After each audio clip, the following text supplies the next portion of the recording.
All right, good morning, everybody, and welcome to the Quad City Chamber's first legislative event of the 2021 calendar year, where we'll be discussing our public policy priorities and previewing the legislative sessions in Illinois and Iowa. My name is Jake Ford. I'm the Government Affairs Director here at the Quad Cities Chamber of Commerce. It's great to be with you all today. First, just a little bit of housekeeping. This program is being recorded and will be available on the Chamber website after it is done. I also want you to mark your calendars to join us 1 week from today, where we'll have some local Iowa superintendents on to discuss the education package being brought forth in Des Moines. So please join us again next Friday at 9 a.m. for that.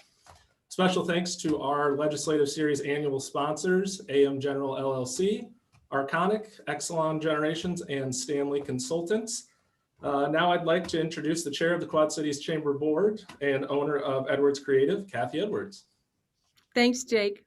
Good morning, everyone. On behalf of the Chamber, I'd like to thank you all for carving out some time to join us this morning for this virtual event.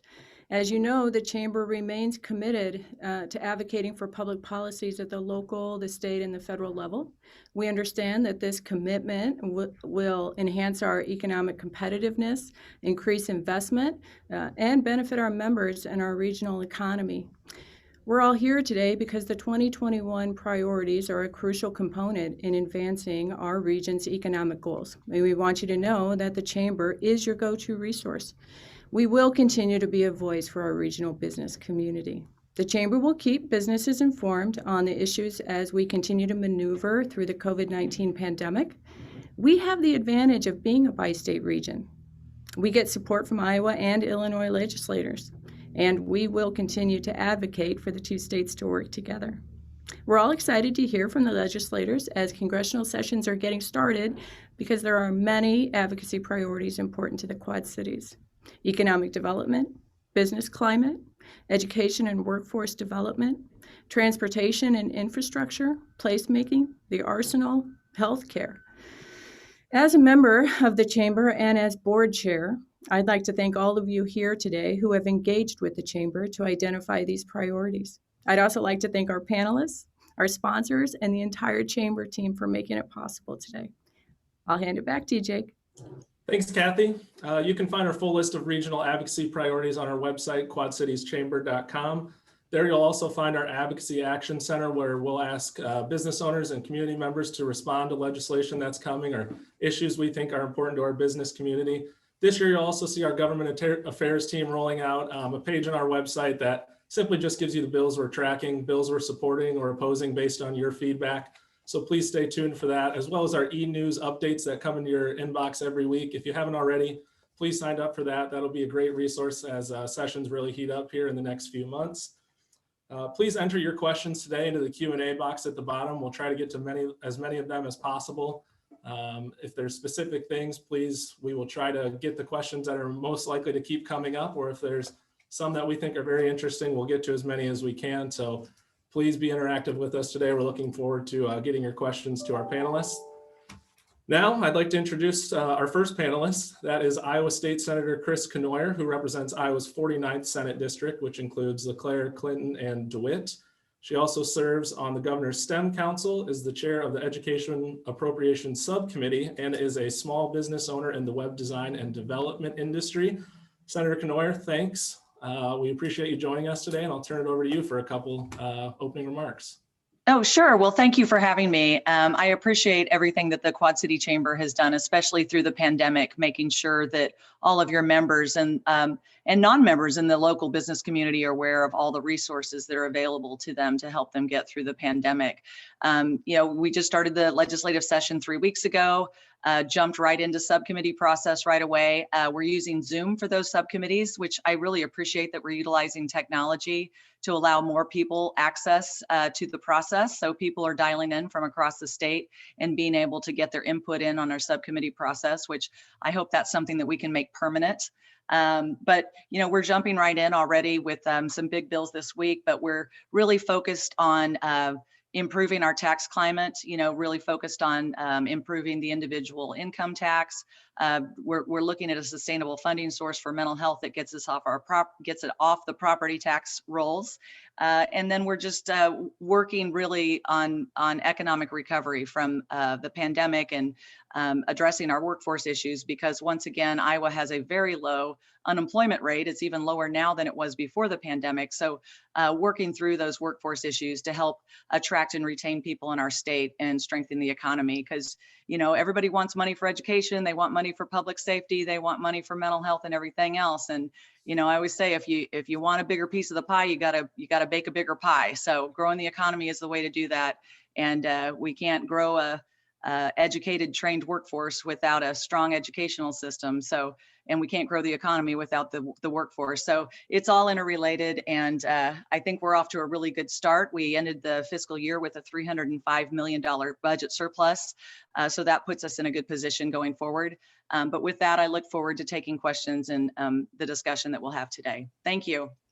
Thanks, Senator. I know it was a late night last night in the State House, so thanks for joining us early this morning.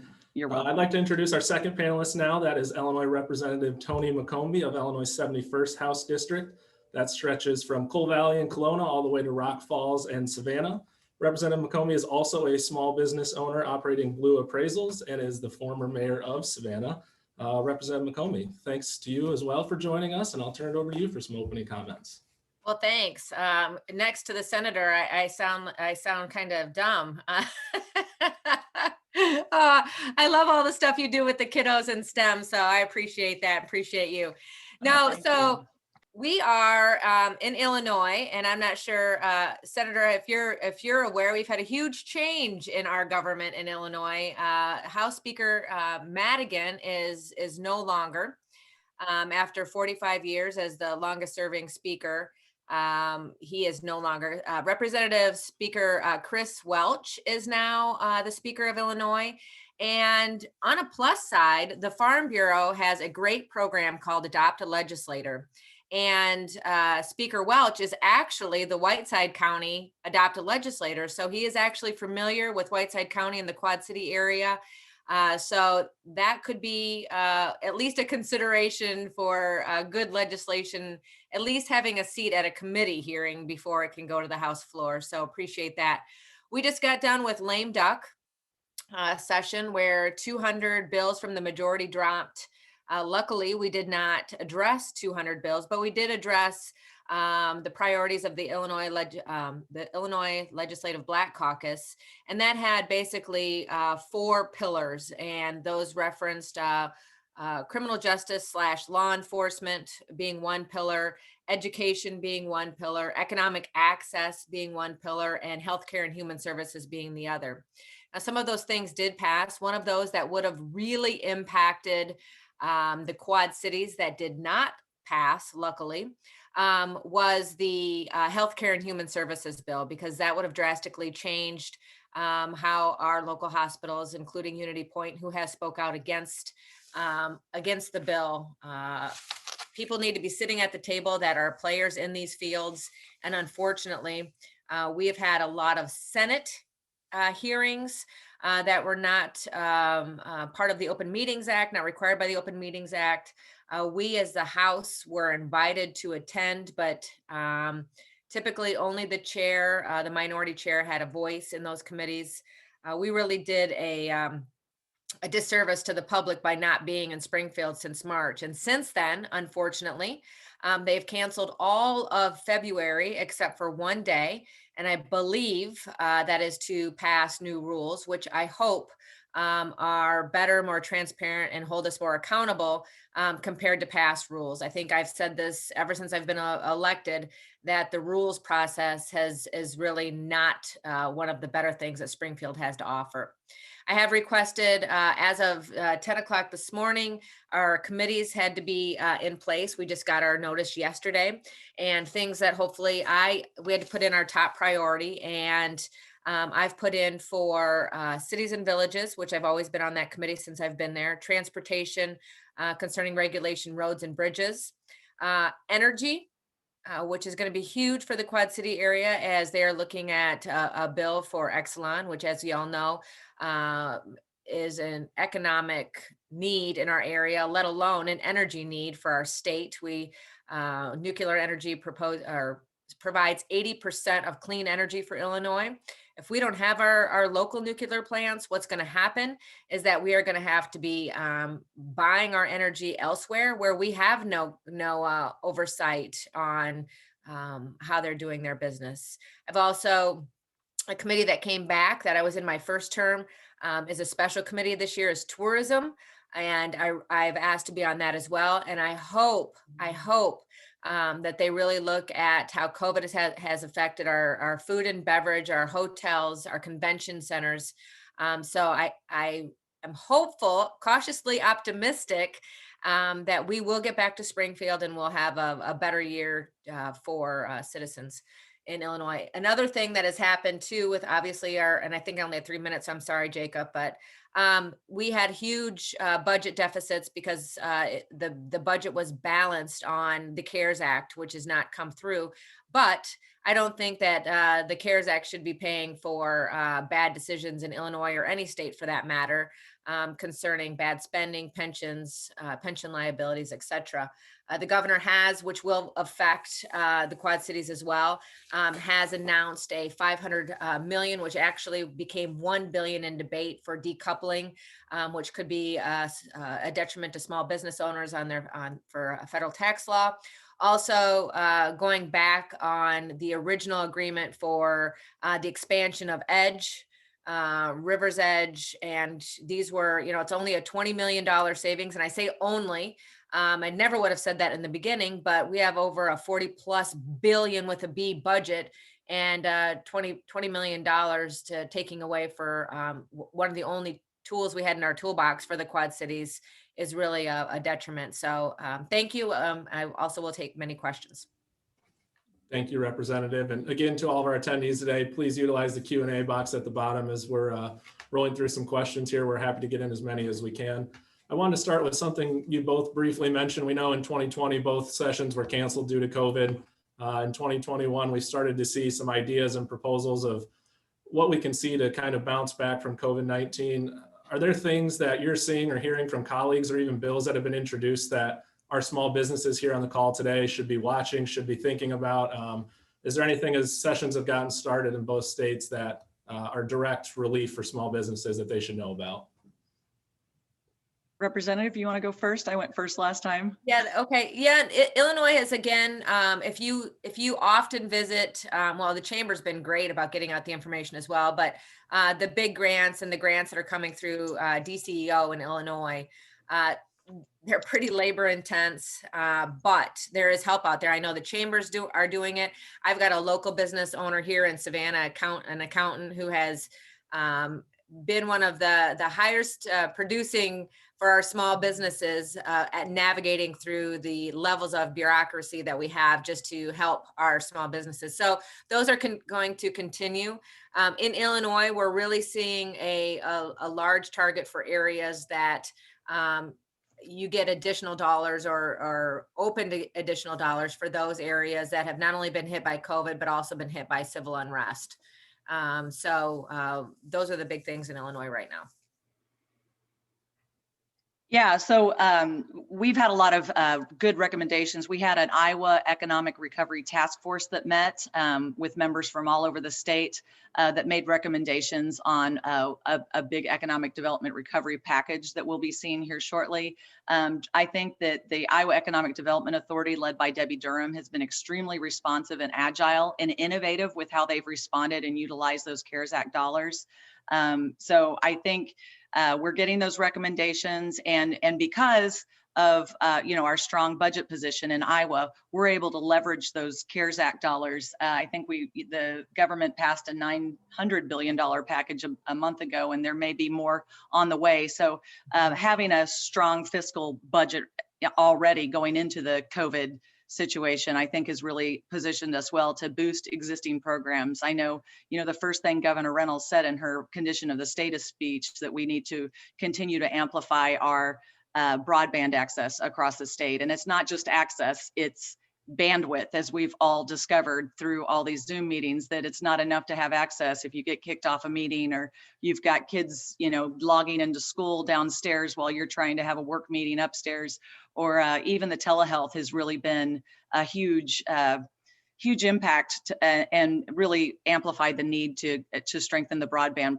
problem or issue across the state. So we've gotten a lot of really good recommendations from the Empower Rural Iowa Task Force group as well in terms of strengthening our rural communities. And again, you know, if you can work from anywhere, if people are working from home and there's a movement that might be something permanent that happens in our workforce, why not live somewhere like Iowa or Illinois in a rural and in a nice Midwest community with good schools and safe communities? And, you know, as long as we have strong broadband access, you can work anywhere. So I think that a lot of those programs are being amplified, and I'm looking forward to some of the packages that we're going to be seeing. But, you know, we did have the package last year. We had the COVID protection, let me see, the litigation protection for businesses to ensure that businesses can stay in business without fear of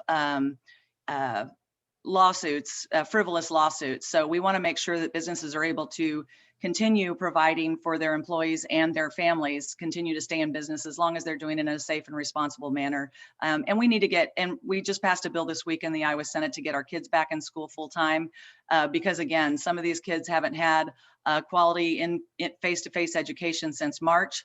Getting them back in, for most kids, that face-to-face in-person instruction is really the best education that they can get, not just for academic, but also for social and emotional needs and additional instructional supports that they need. So getting the kids back in school full time is another top priority for us as well.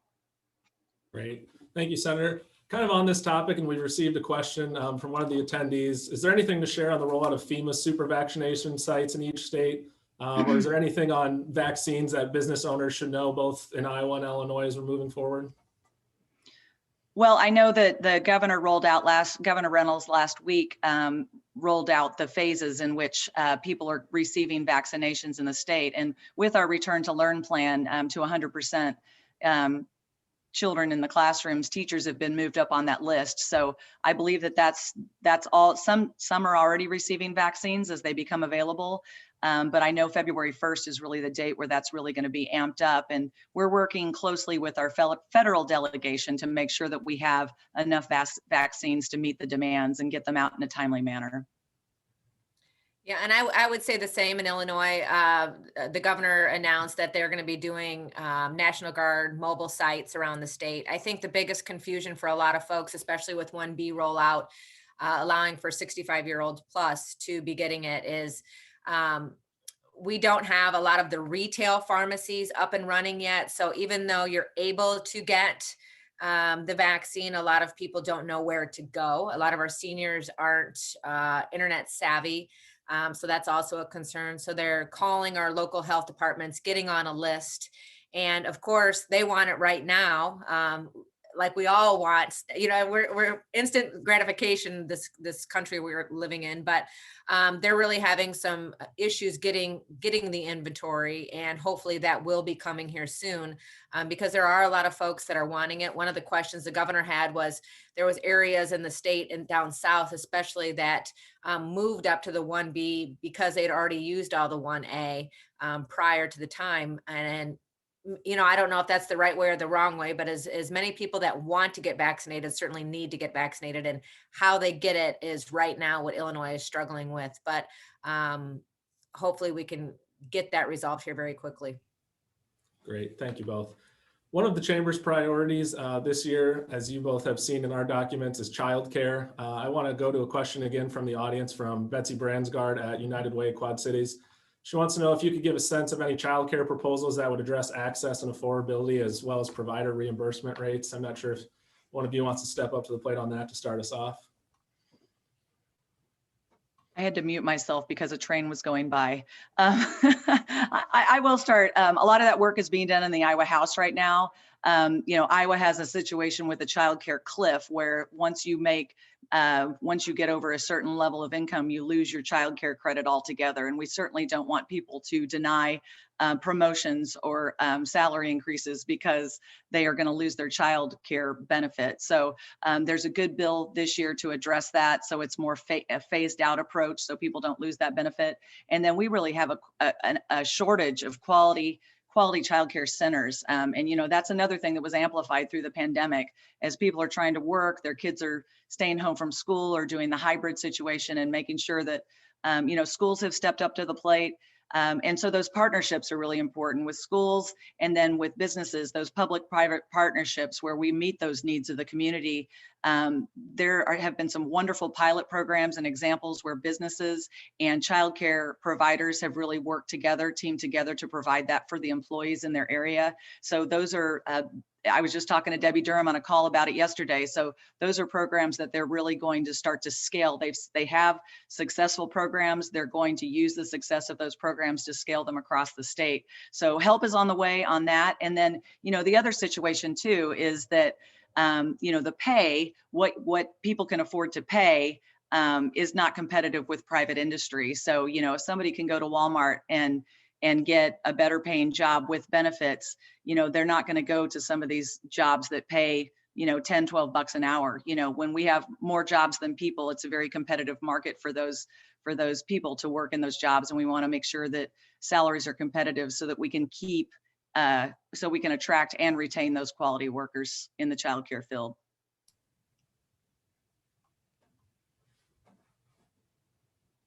Thank you. Yeah, we in Illinois, unfortunately, the reimbursement level, especially in comparison to Iowa, often for our childcare, for our healthcare, is less. So that causes an additional burden for us, and unfortunately, an additional level of competition that not necessarily is great for Illinois. Certainly, the same issues, the shortages, people working from home. And funding is always an issue. The governor was in the Quad Cities over the summer and did speak about some initiatives. We lost in the House due to retirement, Representative Margot McDermott, who she was a champion of this issue. So hopefully this is something that we can get on our priority list in Illinois. It's just really hard when we are not there. I mean, we have not been there since March 20th of last year to pass any legislation other than the budget, hospital assessment, and then most recently lame duck. Any of the economy growing, healthcare, you know, reimbursement, pensions, workers' comp, those things have just really been put on the back burner with COVID being the reasoning behind that. But it sounds like Iowa, and I know the Senate in Illinois has done better when it comes to the actual online processes than compared to the Illinois House. But hopefully we can see some change with that here in Illinois on the House side. Great, thanks. I want to go back to one of our attendees. Scott Mullen asked, is there anything that can be done to earmark lost business grants for our minor league sports teams? You both have been great advocates for all of the Quad Cities minor league sports teams. And I think his question is basically, you know, these aren't multi-million-dollar corporations. These are small groups who are helping our economy and are donating their time to charity and events like that. And I know the Chamber's worked already to try to find answers to this. Is there any guidance you can give for minor league sports teams in the Quad Cities that have been excluded from a lot of the federal relief programs? Personally, not, and I feel like I'm Debbie Downer. I don't really see that is a priority of the Illinois government, to be honest with you. The best thing that Illinois can do, and I think Iowa is a little ahead of the game as well as Wisconsin, is to, you know, responsibly open and allow parents to mitigate their own risks so we can actually get back to business. The best thing we can do is let you guys play. I don't see any economic package on the state side that is going to be helpful. I'm sorry, but just want to be honest. Yeah, and you know, it's funny that this question came up because back in the summer, one of my biggest questions from constituents in June and July was when can we get back to playing baseball and softball and pickleball? That was another hot question. But you know, to this point, you know, up in Clinton, you know, we lost the Lumber Kings, but there is going to be some minor league up there in some form to keep that beautiful ballpark up there open. And I think Burlington lost their team franchise as well. So, you know, tourism, actually, my roommate in Des Moines is Senator Carrie Kelker, and she also, in her day job, is the executive director for Eastern Iowa Tourism. So we are well aware of the impact that tourism and recreational opportunities like minor league baseball provides for our citizens of our community. You know, it's a source of pride, and you know, it's something for our citizens to do. It's family friendly, and you know, those businesses have really taken a hit, especially, you know, with the shutdown and all the different restrictions and guidelines. So I think that we can enjoy those types of recreational opportunities safely. And I think that we've shown that over the past year that we can do that responsibly and safely. And you know, that's one of those things that you know, it's part of that quality of life. You know, if we're trying to attract and retain people to the Quad Cities, you know, recreational, family-friendly activities like or minor league baseball and having things to do around the city, that's one of those things that helps attract those workforce. So I don't know if there's specific grants for minor league baseball, so that's something that I will follow up with the Iowa Economic Development Authority on. And I'm going to write Scott's name down and follow up with him after the call. Great. Thank you very much. And moving back to one of the Chamber's priorities, one of our priorities to advocate for this year is to make sure that programs that are building workforce pipelines are getting the funding they need, and just making sure that our workforce remains strong after COVID-19. So Pete Perez wrote in, Senator Knoyer, thanks for your advocacy on education. What do you foresee for an education and business partnership on the career and technical facet to improve a shortage of workforce in Iowa? Oh, well, thank you for the question, Pete. He's a great advocate for education too, with the Quad Cities Hispanic Chambers. So thank you for that. Well, we have Future Ready Iowa, that is really aimed at making sure that kids are going beyond high school with their education with some sort of training or post-secondary education. And it doesn't have to be a 4-year college. It could be a 2-year college.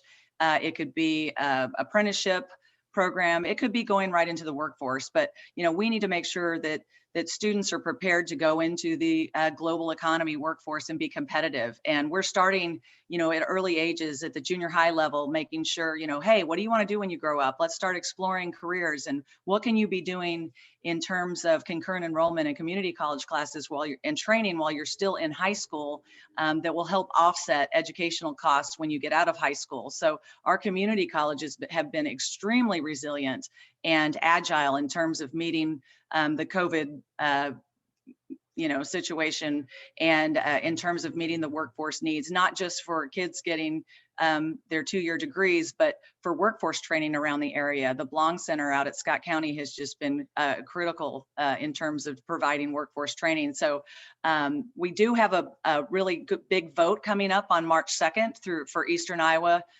community colleges. They want to expand the offerings in career and technical education, in terms of healthcare training, and a whole variety in all of the counties that Eastern Iowa community colleges represent. So I would encourage a yes vote on March 2nd. Make sure you get out and spread the word and vote to support that, because that really is training the next generation of professionals in our area. And we want to make sure that that training happens here in the community, so that, you know, we hope that once students come to the area for that education, they stay in the area to you know, kind of plant their roots and start a family. Sure. Representative McComey, just to dovetail off of that, as we're talking about, you know, trying to attract a workforce, are there things that you're pushing for that the state of Illinois you think can be better at to, you know, recruit people to move into the state? We always hear about the exodus from Illinois. Are there things that we should be looking for that you're advocating for that might bring some more young folks here, or might bring a bigger workforce to the Quad Cities? I think excuse me, I think it's about balance. And Senator mentioned about, you know, quality of life. Illinois with Iowa is really one of the most beautiful places to live, right where we are along the Mississippi River. So we have that going for us right off the bat, and so many things to do outdoors, which a lot of families have decided with COVID is they're kind of, I feel like it's like when I was a kid, people are getting back to the outdoors and spending family time together. So that's been a positive with COVID, but we have some really big projects going on right now that need workers, and that's the I-74 bridge. And then next will be the I-80 bridge. And we're hoping eventually folks from Iowa will use those bridges to move to Illinois, other than the other way around. But we have some legislation that was just passed under the education pillar that is going to increase our mandates for foreign language, sciences, and computer science, which sounds good on the front end, but we have a real lack of teachers in those areas. And a lot of our schools don't even have science labs per se. So there's going to be some huge costs that are going to be coming. So I think you're going to see some, unfortunately, you'll see some consolidation. I think you'll also see some changes for kids that really were never on the college band wagon, but wanted to go more into labor. So I think you might see folks dropping and going into labor a little earlier than they would. I also have a bill that's not very popular that is not filed yet because it's not drafted, and that's to help with our nursing shortage and to actually have one of our schools pilot a nursing program. And I know that's been for years for a community college to pilot a BSN. But in Illinois, it's very expensive to go to college. And if a community college can do it more affordably and provide a need for the state and the entire Midwest, then that's something that I'm going to be pushing for as well. With the combination of the labor workforce being short, especially on our transportation end, healthcare, and our teachers, there's definitely going to be some legislation on our side of the aisle, and hopefully Speaker Welch will let them be heard.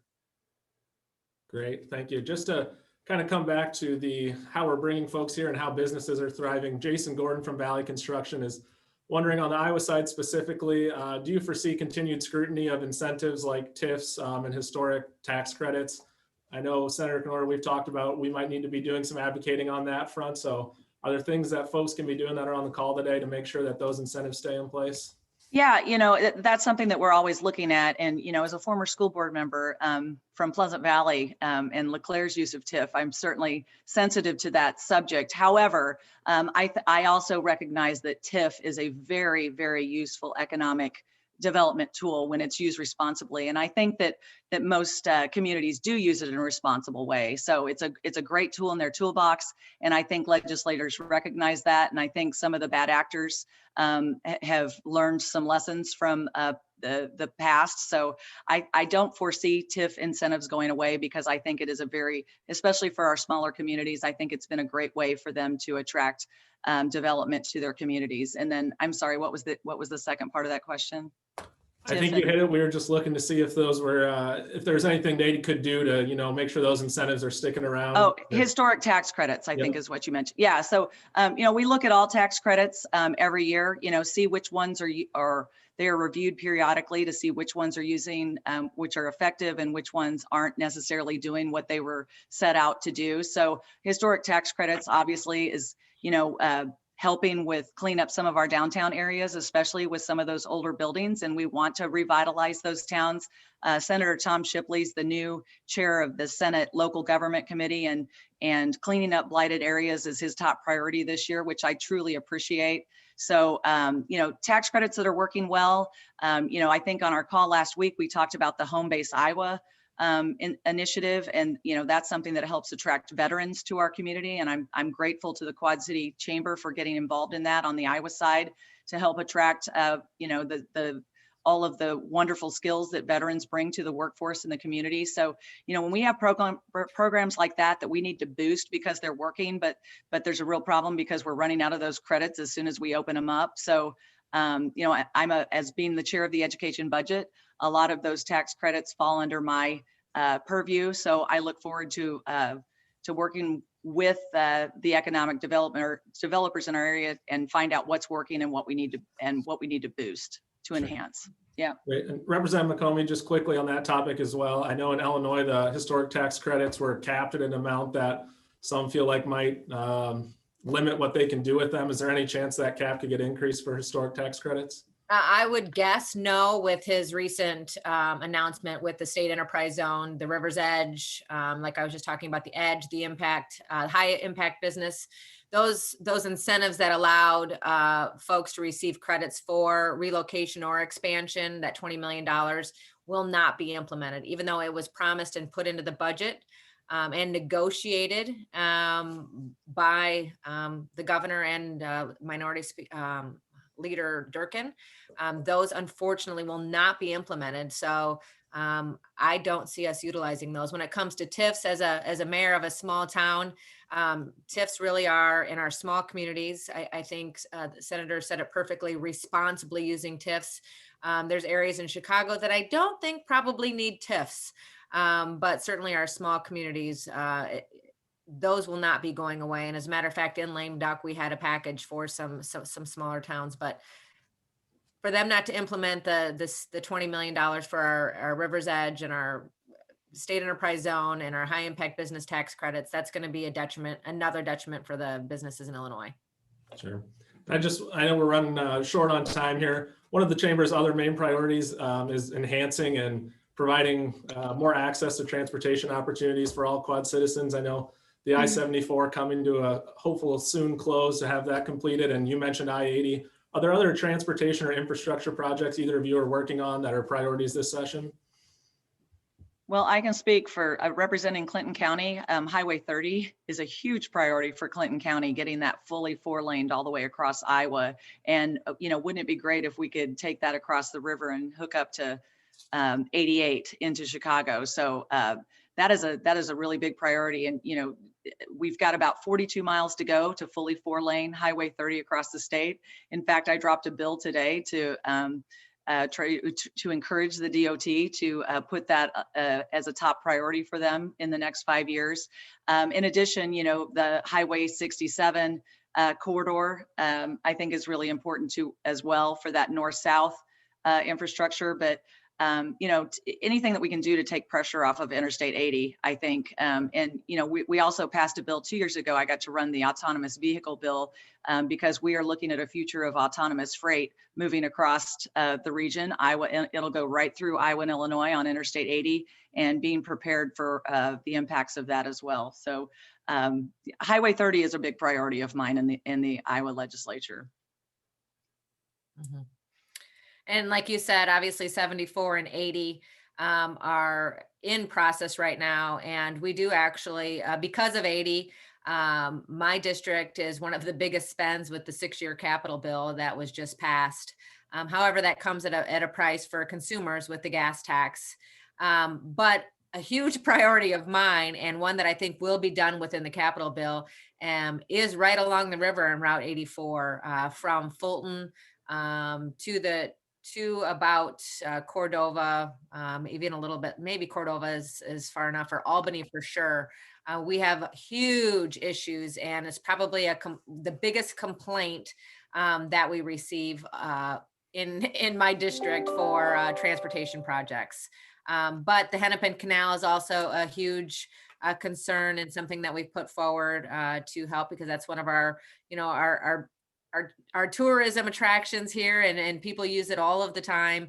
And if we don't take care of it, it's not going to be a continued resource for us. So, and also the Quad Cities has talked about for years, even before me, and that's the Amtrak plan. And to be honest with you, it's been pretty quiet.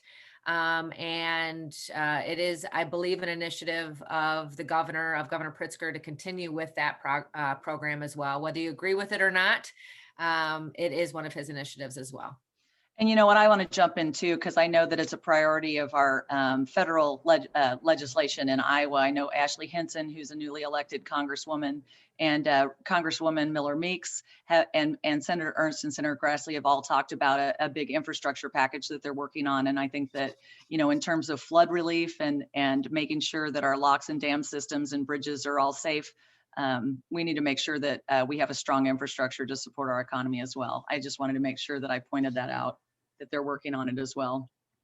I appreciate it. Senator Kenoyer, Representative McCombie, thank you both for taking some time today to answer questions from our members and community members.